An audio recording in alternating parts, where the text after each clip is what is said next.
आज से कुछ दिन पहले मुझे एक बड़ी खुशी हुई और मैंने सोचा कि अब हिंदुस्तान में टेस्ला कदम रखने वाली है। तो ये जाहिर सी बात है, जब टेस्ला हिंदुस्तान में कदम रख देगी तो जो हम गाड़ी चलाते हैं उसका खर्चा कम हो जाएगा। और ये सच्चाई भी है कि अगर आज हम इलेक्ट्रिक व्हीकल कोई भी इस्तेमाल करते हैं तो वो लगभग ₹1.50 60 किलोमीटर में, हमारा औसत एवरेज आता है ₹1.50 60 किलोमीटर हम जा सकते हैं। डीजल से ₹4 से ₹4.5 किलोमीटर का एवरेज आता है, जबकि पेट्रोल से ₹5.5 प्लस में जाता है। तो यह बड़ी खुशी की बात है और बड़ी खुशी हुई ये जानकर कि टेस्ला हिंदुस्तान में आएगी और हम टेस्ला की गाड़ी खरीदेंगे। जब हम टेस्ला की गाड़ी खरीदेंगे तो हमारा जो है आने जाने का सफर बड़ा आसान हो जाएगा। अभी जहां हम ₹500 का पेट्रोल गिरवाते हैं या डीजल गिरवाते हैं, वहां हमारा काम ₹150 से ₹200 के बीच हो जाएगा। मगर यह खुशी ज्यादा देर तक रह नहीं सकी। यह खुशी ज्यादा देर तक इसलिए नहीं रह सकी जब हमने देखा कि ये टेस्ला की जो कार है वो डायरेक्ट चाइना से इंपोर्ट कराई जाएगी वाया नीदरलैंड होते हुए चाइना से ये इंडिया में गाड़ी आएगी। और ये गाड़ी जो है हिंदुस्तान में जब आएगी तो यहां मैन्युफैक्चरिंग प्लांट नहीं लगाया जाएगा। इसका मैन्युफैक्चरिंग प्लांट चाइना में ही रहेगा और चाइना से ये गाड़ी तैयार होकर आएगी तो इस पे 100% कस्टम ड्यूटी लगेगी। जब हिंदुस्तान में ये गाड़ी आएगी तो लगभग 60 लाख रुपए की होगी, 55 से 60 लाख रुपए की होगी। क्योंकि अभी जो ये गाड़ी बिक रही है, इसकी जो सेल होती है वहां बिकती है, ये 28 से 30 लाख रुपए की होती है। मिनिमम 28 लाख रुपए होती है, जो सबसे लो कॉस्ट वाली गाड़ी है। लो मॉडल बता रहा हूं मैं, जो टेस्ला का सबसे लो मॉडल है वो 28 लाख रुपए है, जो अमेरिका, चाइना, नीदरलैंड या बाकी के देशों में मिलता है।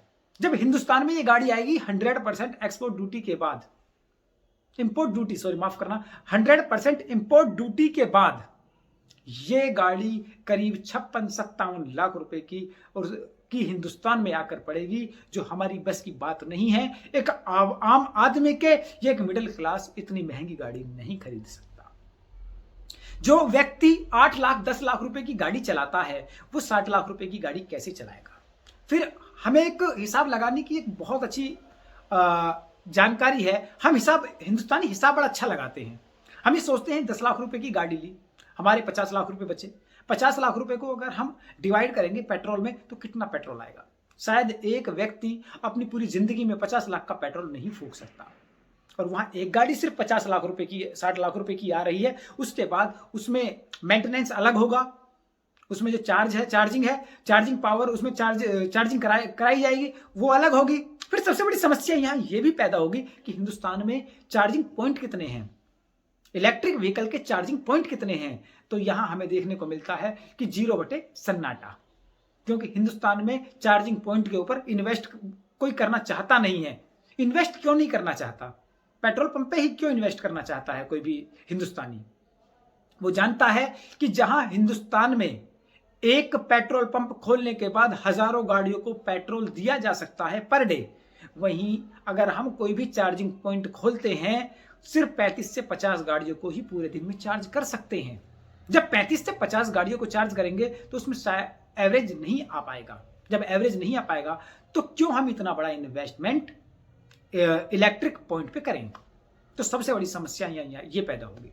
जहां हम एक बार पेट्रोल टंकी फुल कराने के बाद या डीजल का टैंक फुल कराने के बाद लगभग 500-600 किलोमीटर चलते हैं, वहीं सबसे बड़ी समस्या इलेक्ट्रिक व्हीकल में यह है कि इसको फुल कराने के बाद, अगर हमने एक बार इसको चार्जिंग पॉइंट पे फुल करा भी लिया, इसको फुल कराने के बाद सिर्फ और सिर्फ 150 से 200 किलोमीटर चलेंगे।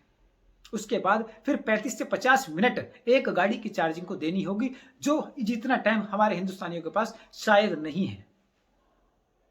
ये समस्याएं टेस्ला के साथ नहीं है। हिंदुस्तान में जितनी भी गाड़ी आज, चाहे महिंद्रा हो, मारुति हो या कोई भी कंपनी हो जो इलेक्ट्रिक व्हीकल बना रही है, उन सभी के साथ है कि चार्जिंग की प्रॉब्लम सभी के साथ है। लेकिन टेस्ला ने इसकी बैटरी को बिल्कुल चेंज कर दिया।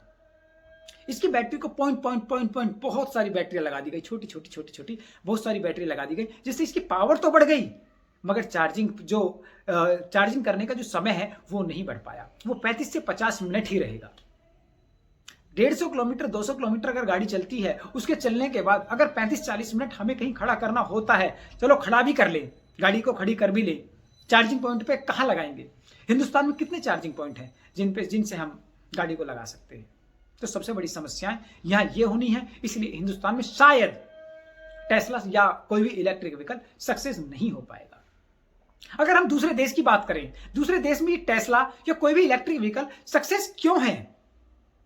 क्योंकि वहां जिस तरह हमारे यहाँ पेट्रोल पंप हैं, हिंदुस्तान में पेट्रोल पंप हैं, उसी तरह वहां इस तरह जो हैं वो पॉइंट हैं, वो इलेक्ट्रिक पॉइंट हैं जो इलेक्ट्रिक व्हीकल को चार्ज करते हैं। फिर उसके बाद हिंदुस्तान की आबादी लगभग 135 करोड़ है, वहां की आबादी 10 करोड़ 5 करोड़ 7 करोड़ होती है। उनके पास इतनी गाड़ी होती नहीं है। हिंदुस्तान में कितनी गाड़ियां हैं? या लाखों गाड़ियां हैं, करोड़ों गाड़ियां हैं। इनको कहां चार्ज कराएंगे? जबकि वहां चार्ज कराने के लिए कोई समस्या नहीं है। हमारे यहां अगर पेट्रोल पंप पे हम पेट्रोल भरवाने भी जाते हैं तो 5 मिनट तो इंतजार पेट्रोल के लिए करना पड़ता है, जबकि पेट्रोल में एक गाड़ी में पेट्रोल भरने में 1 से 1.5 मिनट लगती है। तो हिंदुस्तान में शायद ही सक्सेस नहीं हो पाएगी। और टेस्ला, अगर फिर ये कहोगे अगर ये सक्सेस नहीं है तो इतना बड़ा प्रचार टेस्ला का क्यों किया जा रहा है? टेस्ला को हमारे रोड मंत्री हैं, जो सड़क एवं परिवहन मंत्री नितिन गडकरी जी ने टेस्ला का स्वागत किया और कहा कि टेस्ला हिंदुस्तान में आने के बाद एक नया रिवॉल्यूशन आएगा, हिंदुस्तान एक नए आवाम पे जाएगा, हिंदुस्तान की सड़कें इस लायक हैं कि टेस्ला को चला सकें, हिंदुस्तान एक ऐसा देश है जहां टेस्ला की मार्केट बहुत बड़ी हो सकती है। इस तरह की बहुत सारी बातें कही गई। मगर और उससे पहले यह कहा गया था 14-15 में कि हिंदुस्तान में 2030 तक पूरी की पूरी आबादी के पास लगभग 25 करोड़ गाड़ियां मानी जाती हैं, सबके पास इलेक्ट्रिक व्हीकल हो जाएंगे। लेकिन यह बात थोड़ी वो ज्यादा कह गए और 2018 में अपने बयान को बदलना पड़ा और ये कहना पड़ा कि लगभग हम 30% गाड़ियों को हम इलेक्ट्रिक व्हीकल में तब्दील कर देंगे, बदल देंगे। मगर इतनी सारी कमियां जो मैंने गिनवाई, क्या इतनी सारी कमियों के बाद भी मैं या आप क्या कोई भी इलेक्ट्रिक व्हीकल खरीदना पसंद करेंगे? हां, करेंगे। वो इलेक्ट्रिक व्हीकल जो महिंद्रा बना रही है, जिसकी कीमत 18 से 20 लाख रुपए जाती है और जिसका चार्जिंग का समय जो होता है बहुत कम होता है। लेकिन महिंद्रा, मारुति और टेस्ला, इनमें फर्क क्या है? महिंद्रा कोई भी गाड़ी बनाती है तो अपने तरीके से बनाती है, लेकिन टेस्ला एक ऐसी वीवीआईपी गाड़ी बनाती है, उसकी जो डेकोरेशन है, उसकी गाड़ी की जो पावर है, उसकी जो शक्ति है, शायद वो किसी गाड़ी में हो, किसी भी इलेक्ट्रिक गाड़ी में हो। टेस्ला की एक जो नॉर्मल कार होती है, सबसे लो प्राइस की कार होती है, वो एक जहाज को खदेड़ सकती है, एक जहाज को खींच सकती है, जहाज से तेज भाग सकती है। एक इतनी स्पीड होती है उसमें, और उसमें जो मेंटेनेंस है बहुत कम होता है। लेकिन हमें मेंटेनेंस तो बाद में देखना है, पहले तो गाड़ी खरीदने की हमारी औकात होनी चाहिए कि 60 लाख रुपए की हम एक नॉर्मल गाड़ी खरीद सके।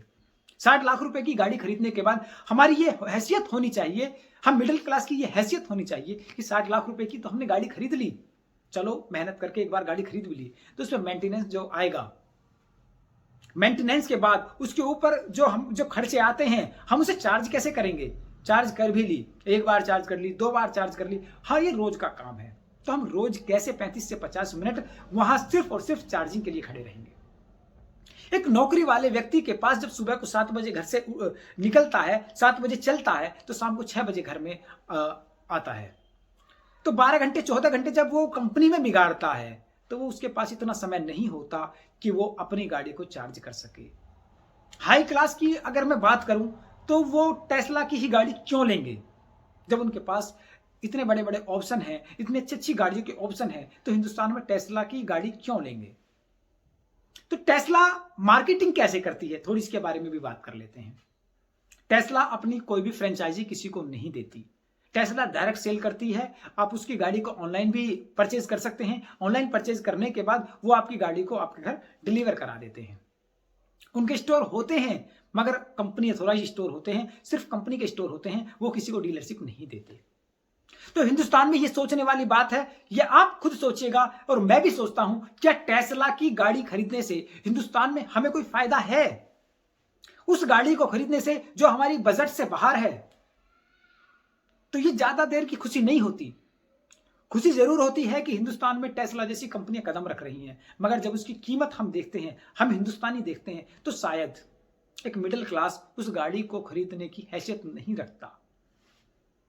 तो क्यों उस गाड़ी पे इतना जोर दिया जाता है, क्यों उस कंपनी पे इतना जोर दिया जाता है कि आप हिंदुस्तान में आओ, आप हिंदुस्तान में व्यापार करो। अगर हिंदुस्तान में उन्होंने व्यापार कर भी लिया तो कितनी यूनिट बेच देंगे। जहां हम कोशिश करते हैं, जब हम कहीं गाड़ी खरीदने जाते हैं, हम ये कोशिश करते हैं कि एल्टो ही ले लो, एल्टो K10 ले लो, जो 4-4.5 लाख रुपए की आ जाती है। ज्यादा से ज्यादा, अगर बहुत ज्यादा अगर हमारा बजट होता भी है तो हम 10 से 15 लाख रुपए की गाड़ी ही ले पाते हैं, क्योंकि हमें गाड़ियों के साथ साथ अपना खर्चा भी देखना होता है कि गाड़ी पे कितना खर्चा आ रहा है, गाड़ी में पेट्रोल कहां से करवाएंगे, इंश्योरेंस कहां से कराएंगे, क्योंकि हमारी इतनी आमदनी तो होती नहीं। जब आमदनी और हमारा जो है 70% आबादी जो है हिंदुस्तान की, वो कृषि प्रधान है। और कृषि प्रधान को आप जानते ही हैं, किसानों को उनका हक दिया ही नहीं जा रहा।